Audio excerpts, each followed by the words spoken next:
few athletes have garnered as much attention or generated as many headlines as Mike Tyson. Despite not being the most technically skilled boxer, Tyson's ferocious and relentless attacks often concluded his fights in the first round. His life has been an extraordinary journey, escaping the hardships of the ghetto in his youth, achieving the WBC heavyweight championship at a mere 20 years. Mike Tyson versus the philosopher.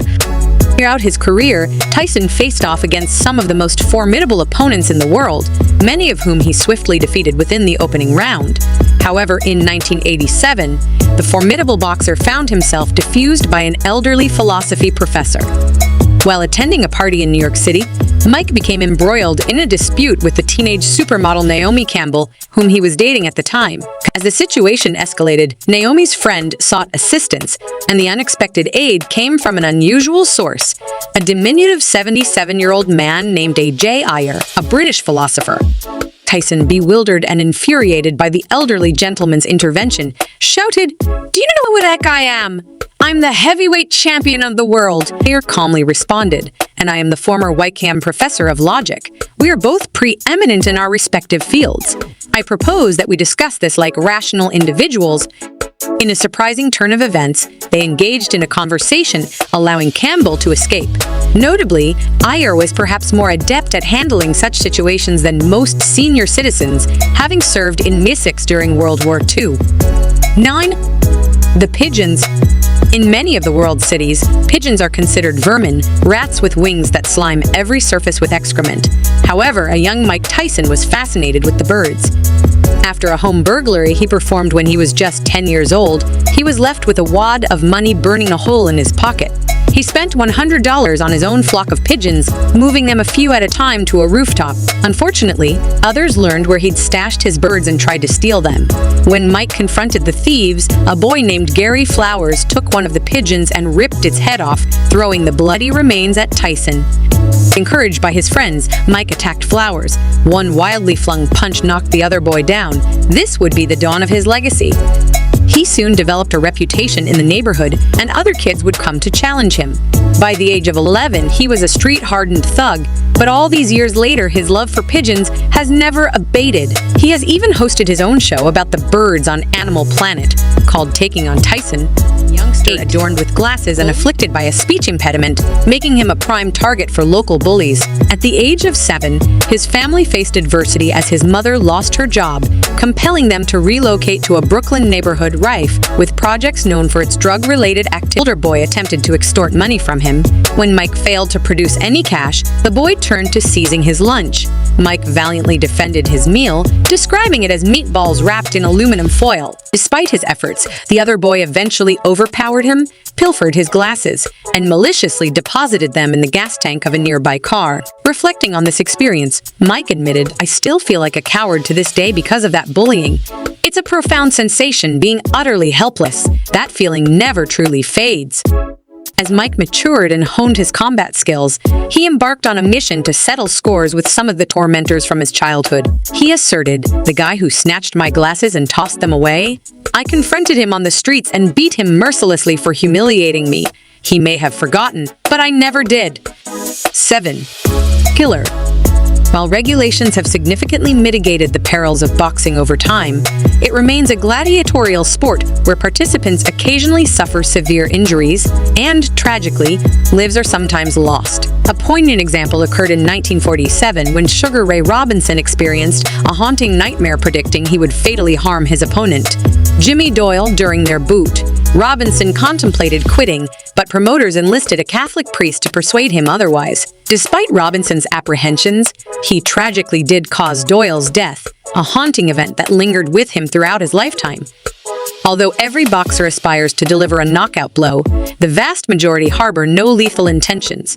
In the rare echelons, Mike Tyson stands out. In an interview, he candidly expressed his disappointment. 6. He abstained from sex for 5 years. Mike Tyson never encountered difficulties in the realm of dating and intimate relationships, as women consistently seemed drawn to him. Apart from his former wife, Robin Given, Tyson later compensated for it with audacious exploits.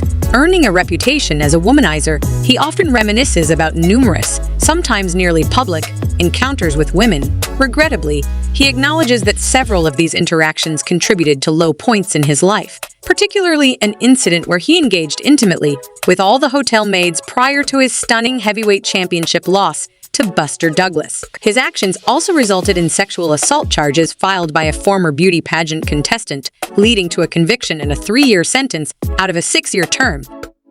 Place. His trainer pulled a gun on him. Owing to his inclination toward minor criminal activities and violence, Mike found himself in and out of juvenile detention several times during his formative years. His journey took a turn when, at the age of 13, he was placed in Elmwood, an upstate New York facility. It was there that one of the counselors recognized his innate talent and recommended him to Cus D'Amato, a renowned boxing trainer. Under Cus's guidance, Tyson also worked closely with Teddy Atlas, a trainer and commentator known for a prominent scar stretching from the left side of his forehead to his jaw, a memento from a street fight in his youth that required 400 stitches to close. However, their association soared in 1982 when Tyson inappropriately interacted with a young relative of Atlas's wife. Upon learning of the incident, Atlas reacted vehemently, brandishing a .38 pistol at the teenage boxer and intentionally firing it. Though he missed, Cus subsequently dismissed Atlas from Tyson's team, leading to a bitter feud that persisted for over 2 decades. Atlas publicly criticized Tyson, labeling him a phony and a liar for many years. In August 2013, a semblance of reconciliation occurred when Tyson admitted his wrongdoing, and the two men shook hands. Atlas later remarked, "I give him credit for showing a gentleman's side." 4. Video games. Many individuals who grew up in the 1980s have cherished memories of playing Mike Tyson's Punch-Out! On Nintendo. In the game, you assume the role of Little Mac, a petite boxer navigating through a succession of increasingly eccentric and formidable opponents, culminating in a face-off against Mike Tyson, whose single powerful blow can shatter your aspirations. It is rumored that Tyson relinquished the rights to his image to Nintendo for a mere $50,000 for a 3-year period, a deal struck before he attained heavyweight champion status. Had Nintendo waited, they likely would have had to pay a considerably higher sum for the privilege of featuring Mike's image. Capcom's Street Fighter I also sought to capitalize on Tyson without directly acknowledging or compensating him. During the game's development, they crafted a formidable African-American boxer character named M. Bison to serve as a boss. However, when the game was released internationally, Capcom rearranged the characters' names to preempt any potential legal issues. The character was renamed Balrog, but vestiges of Mike Tyson's distinctive persona persisted. In one installment of the series, he provocatively taunts, "If you fight like that again, I'll bite your ear off." 3. The Tigers. Arguably the epitome of Mike Tyson's extravagant wealth and idiosyncrasy was his collection of large felines. Over the years, he possessed multiple Bengal tigers, with some even sharing his bed. However, by 2002, Tyson's financial situation had deteriorated significantly, and the cost of maintaining such exotic animals exceeded the limits of his financial resources. Documents reveal that the monthly expense of feeding a single tiger amounted to over $4,000. Consequently, he had no choice but to part ways with them. One of these tigers, named Storm, found a new home with Roy Cooper, the Indiana tattoo artist responsible for Tyson's distinctive facial markings. Cooper housed 3 additional tigers at his shop, but the USDA later confiscated all of them due to substandard living conditions. During an appearance on Conan O'Brien's show in 2013, Tyson nostalgically recounted his experiences with the tigers, sharing a humorous anecdote about one feline attempting to give him a kiss, but accidentally headbutting him instead. While expressing his desire to own another tiger, Tyson acknowledged the impracticality of doing so, as his wife would not permit it around their children, proposing that it would have to reside in a private compound if he were to have one. 2. The Gorilla. Over the years, Mike Tyson has become known for his colorful and memorable quotes. Prior to his bout with Lennox Lewis, Tyson infamously declared his intention to eat his opponent's children. On another occasion, he asserted that he once attempted to bribe a zoo employee to let him engage in combat with the world's largest primate. Recounting the incident, he said, "I paid a worker at New York's zoo to reopen it just for me and Robin, his wife. When we reached the gorilla cage, a large silverback gorilla was bullying the others. Despite their immense power, their eyes seemed as innocent as an infant's. I offered the attendant $10,000 to open the cage and let me take on that silverback. but he declined. While the authenticity of many of Tyson's anecdotes remains uncertain, this particular tale aligns with his character. For those curious about the hypothetical outcome of such a confrontation, the smart money would likely be on King Kong. Determining the upper limits of a gorilla's strength is challenging with widely varying estimates. Nevertheless, considering that chimpanzees have inflicted serious harm on humans in violent encounters, and a male silverback is twice the size of a chimp, it's reasonable to assume their strength is proportionally formidable. 1. The fan letter? While Tyson might have eventually led himself to financial ruin, the process was undoubtedly hastened by the unscrupulous management of Don King.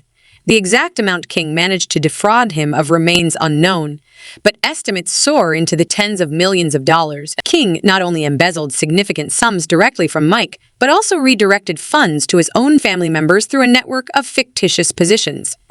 Among these purported employees was King's daughter, Debbie, who supposedly earned an annual salary of $52,000 for overseeing Mike's fan club. Surprisingly, according to Tyson's chauffeur and assistant, Rudy Gonzalez, Mike was oblivious to the existence of his own fan club. Upon discovering this, Tyson decided to personally investigate the facility to unravel the mystery. Upon arrival, he found crates filled with unopened letters, accompanied by suggestive correspondence and undergarments from female admirers. As Tyson and Gonzalez sifted through the mail, they stumbled upon a poignant letter from a woman imploring Mike to call and speak to her child, who was battling cancer. Tyson promptly made the call, only to learn that it had come a year too late. Upon absorbing this heartbreaking news, the typically formidable Iron Mike was moved to tears, revealing that even those with a penchant for combat can harbor a tender side.